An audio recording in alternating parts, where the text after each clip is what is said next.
Spirit beat Furia 2-0 in the major quarterfinal. Here's how. Well, let's focus on Furia's map pick, Vertigo. Firstly, Spirit had a T-side game plan and they felt pretty confident about it. So confident were they that they actually chose to start on the T side, going against the convention of starting on the CT side. They then executed this game plan to perfection. Vertigo is a map that Furia had already picked at the major, so Spirit were able to do some studying. When G2 lost to Furia on this map, they played a very standard and unimaginative game. There was a heavy focus on ramp exchanges, trying to find the picks around the smokes, and challenging the hold of Art and Yuri. That game made it pretty obvious that this wasn't the best approach. Something else that became pretty apparent was that there's a big hole in Furia's setup. Mid was left almost completely open. Now the exception to this was on low eco rounds, where mid B splits are quite common, so they would have an extra player hanging around there looking for pressure, but otherwise very little attention was paid to mid early.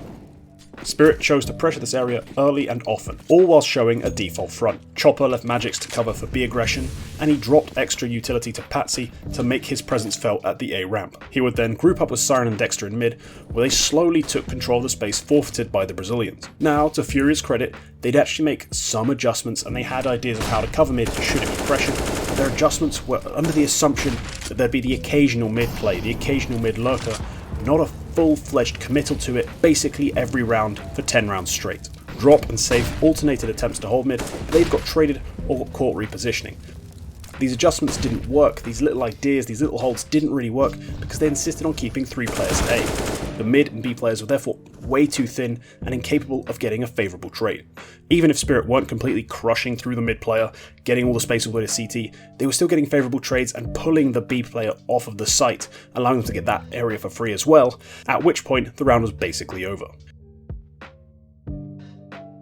Furia did finally find the right solution, doubling up in mid, but by then Spirit had got to 7 rounds, a total that most teams would give their left kidney for. Let's quickly discuss the individuals, because no game is won exclusively by the tactics. Spirit is a squad essentially built to be 1 veteran IGL and 4 skilled players. We use the term veteran loosely here, Chopper's not really that old, but he has been around a fair bit, playing his game and calling for teams. Now the reason they're able to outperform that label is, well, quite simple. All these players have a lot of experience playing in this specific system. Magix has been playing under Chopper for over 2 years already, even though he's only 18. Dexter has also far more experience in Chopper's system than his age would suggest. Then there's Patsy, who was the IGL of the Spirit Academy roster under the guidance of Coach Halley. The same Halley who now coaches the main roster. Siren is also a student of that Halley Academy, which completes the full set. As you see, this isn't some ragtag group of fraggers being dragged around by the year. This is a squad of players who know their roles, understand the system, and have the skill to back it up. On Vertigo specifically, Siren played perhaps the best game I've ever seen from him. Whilst not the most cracked individual, what allows Siren to find success is his methodical and careful style.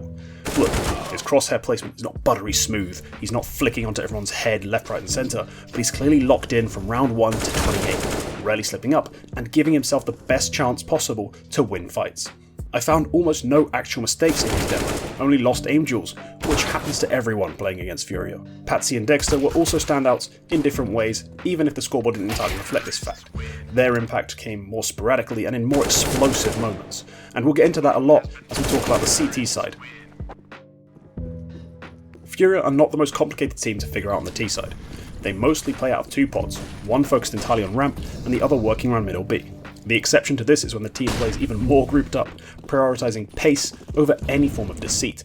Take this B split for example. Now, it gets a little delayed as they try to set themselves up to run it, but by the time they do this, ramp has been cleared by Patsy and Dexter. Now this leads to the 2 of them showing up to completely annihilate the mid portion of the push, and Magix and Siren's B hold is, well, comfortable. It's no longer threatened by a split, they don't have to look over their shoulders, and they just clean sweep the oncoming Ts. But this is still Furia. They execute their game plan to an incredibly high level, so Spirit had to win 5 straight gun rounds to close out the map. They didn't have to win them, but they did. They were down 12-11, and they won 5 straight to end it. How did they do it? Well, the key to that was winning the ramp fight, where Spirit really hadn't done their homework. On a couple of occasions, Patsy was able to pick up the opening frag on Art and initiate a series of trades favouring the Russian squad. Wait, am I allowed to say Russian? fuck it, keep it in. You see, not only was Patsy able to pick off Art in some of his favourite spots, he created a distraction that allowed Dexter to slide out and continue the massacre. And if he went down a bit prematurely, there was always Chopper to come through, because early on in the rounds, Spirit almost always had at least 3 players ready to face the guaranteed ramp control attempt from Furia.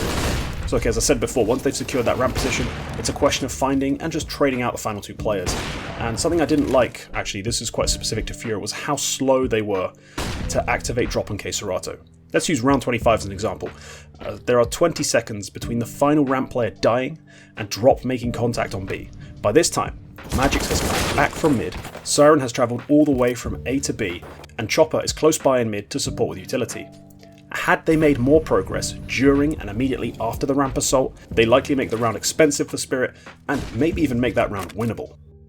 Spirit did depend on some huge individual plays in big rounds to bring this one over the line, but these moments really define Counter-Strike as a game. Spirit needed a play to come through, and they did in these big moments.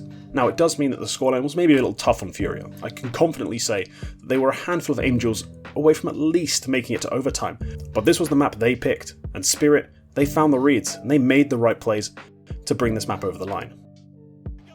These kindred spirits step up, they stare danger, they stare fury in the face, but they don't back down.